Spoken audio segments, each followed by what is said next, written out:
here's Tony Parsons. Good evening. Vancouver police are in the hot seat again tonight, accused of brutality in an arrest last month. A 22-year-old man says he ended up with his jaw broken in 3 places after he refused to leave the scene of an accident where he was a passenger. And he says despite his injuries, he was held in jail for 24 hours before going to the hospital. John Daly has a NewsHour exclusive with a warning. Some of the pictures could be disturbing for some viewers. No, it seems rude, but that's good. Now do the lower lip down. They actually go through your... You're getting a hard look at the results of a hard police takedown. But he may have 20, 30,000 bucks worth of dental work doing a lot of it. No matter what they did, they arrested me. I even told them in the scene, I'm like, you guys arrested me, and I said that's okay. But how come this one guy strikes me twice? He's talking through his remaining teeth because his jaw is broken and wired shut. Like, the 2 is kicked in this way, and these 2 are more loose, so I have to get some dental work on that. What's happened to your mouth? Why is it? What's happened now? Right now, my mouth is wired shut for like 6 weeks, and you know, I really wish I could eat a cheeseburger. It began with a minor motor vehicle accident here at this lane.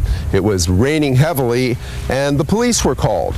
Turns out that the driver had a suspended license and he was arrested. The passenger, Cruickshank, got into a confrontation with the police. He claims that one officer grabbed him and threw him up against a fence, but it didn't end there. There was this one officer in particular who just took it upon himself and he kept on knee striking me in the head, which later on I didn't know right away, but when I got to the hospital the next day, they told me my jaw was broken and my teeth were all messed up. The force, unreasonable, unnecessary, and cruel, and bullying, really cowardly too.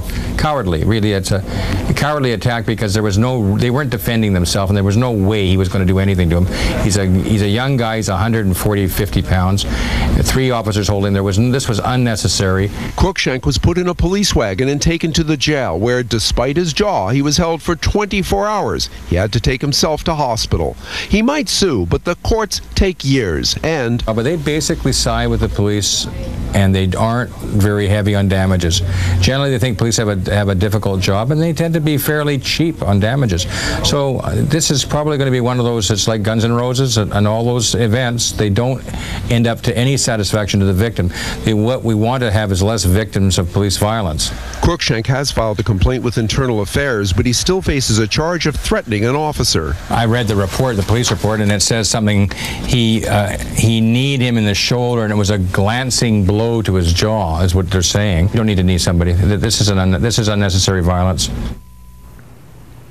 John Daly's live now in Vancouver with the latest on the story. John, what are police saying in response to this?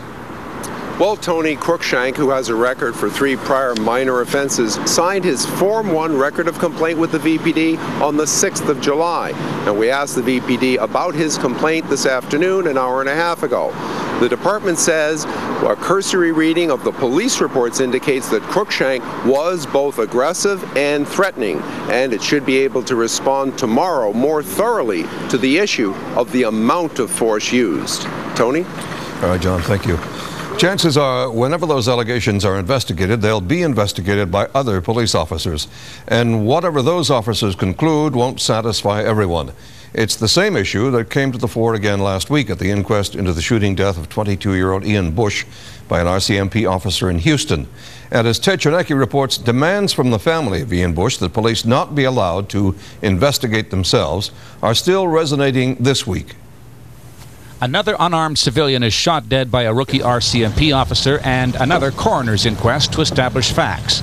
And like the Kevin St. Arnaud case a few months earlier in Vanderhoof, evidence at Ian Bush's inquest is riddled with inconsistencies, like how Officer Paul Kester would have had to have been a contortionist to have shot Bush in the back of the head while he was on top of the constable choking him. And blood splatter evidence given by an Edmonton police expert strongly suggesting it was the constable who had to have been on top of Bush when the shot was fired. It's just not consistent with the physical evidence that's at the scene. Bush was not on top of him, strangling him at the time that the gunshot was fired, or the gun was fired.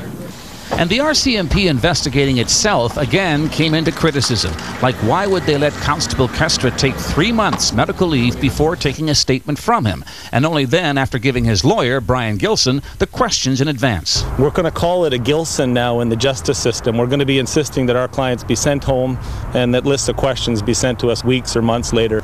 But the thought that someone charged or being investigated in connection with an in-custody homicide, a murder, manslaughter, whatever it is, would be sent away and not asked any questions is just, it's unheard of. Unfortunately, I think we feel a bit deflated now. After last Friday's jury recommendations, the Bush family said their fight was not over. They want a public inquiry. But BC Solicitor General today wants to wait until the Public Complaints Commission of the RCMP reviews this case. They are looking specifically at the tragedy itself and what transpired. They're also looking at the subsequent investigation. So I think it's important to let that process come to completion.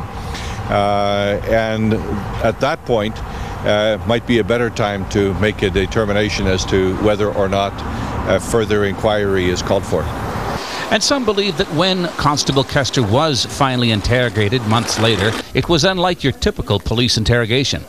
That they were lob ball questions, suggesting answers, and not at all typical, as some police officer apologist was trying to get out on Bill Good's program on Friday, that this was the way interrogations are conducted. I've never seen one. 23 years at the bar, I've never seen one like it, and I don't think I ever will.